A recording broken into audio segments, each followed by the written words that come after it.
Brillanti Dance. Kull nhar ta' ġimgħa fi 8:30 dejjem fuq One.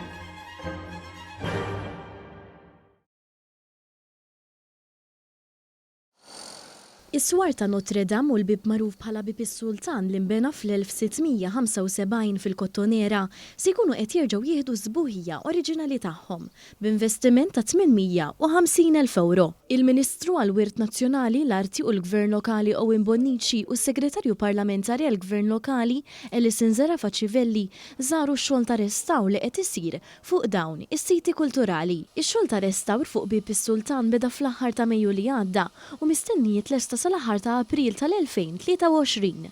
Fil-waqt li x-xogħol fuq is-swar u l-istrutturi anċillari beda f'Ottubru li għadda u huwa skedat li jitlesta sal-aħħar ta' Novembru ta' din is-sena.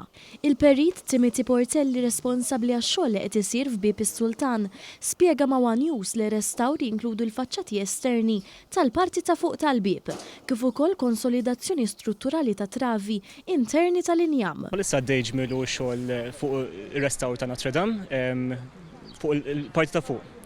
Magħrufa wkoll bħala Bib is-Sultan bil-Malti. Palissa kważi għamilna biċċa xogħol kbira fir-restawr tal-faċċati esterni b'mod ġenerali u palissa se nibdew ir-restawr u konservazzjoni ta' Trophy of Arms diżinjata fuq stil barokk li ddawwar ukoll il-bust ta' Kottonera nifsu. Skont il-perit Daphne Fenech li hija responsabbli għax-xogħol qed isir fis-sur ta' Notre Dame, il-maġġoranza tax-xogħol ta' restawr li għaddejtu l din il-medda ta' fortifikazzjonijiet huwa ta' natura strutturali. Bħalissa għaddej ix-xogħol fuq il-Notre Dame Bastion li jiffurmaw parti mill-Kottonera Lines.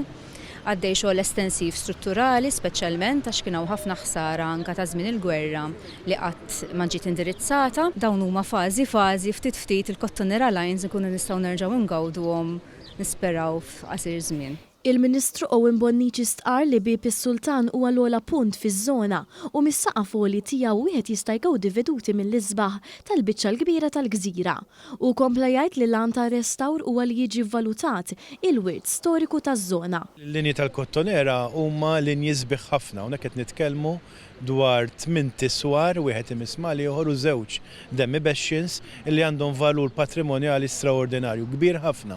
U forsi aħna l-Maltin nissottovalutaw kemm huma sbieħ dawn il-linji tal-Kottonera. Aħna gburin dan il-wirt patrimonjali anka fil-Kottonera li tant huwa l-qalbna. Is-Segretarju Parlamentari għall-Gvern Lokali Alison Zarafa-Civelli ħeġġet lill-Kunsilli Lokali sabiex jidentifikaw u jresqu l-quddiem postijiet storiċi li għandhom fil-lokalitajiet tagħhom li jirrikjedu xogħol ta' restawr sabiex inkomplu nippreservaw il-wirt kulturali tagħna għal ġenerazzjonijiet futuri. Jiena inħeġġeġ il-Kunsilli Lokali madwar Malta u għawdex sabiex ikunu dejjem aktar konxi tal-bżonnijiet li jirrikjedu l-postijiet storiċi fil-lokalitajiet tagħna. Dawn ix-xogħlijiet ta' restawr qed isiru taħt id-direzzjoni tad-Direttorat tar-Restawr. Preżenti għal din il-konferenza tal-aħbarijiet kien hemm ukoll is-Sindku tal-Birgu John Boxall u s-Sindku ta' Żabbar Jorge Grech.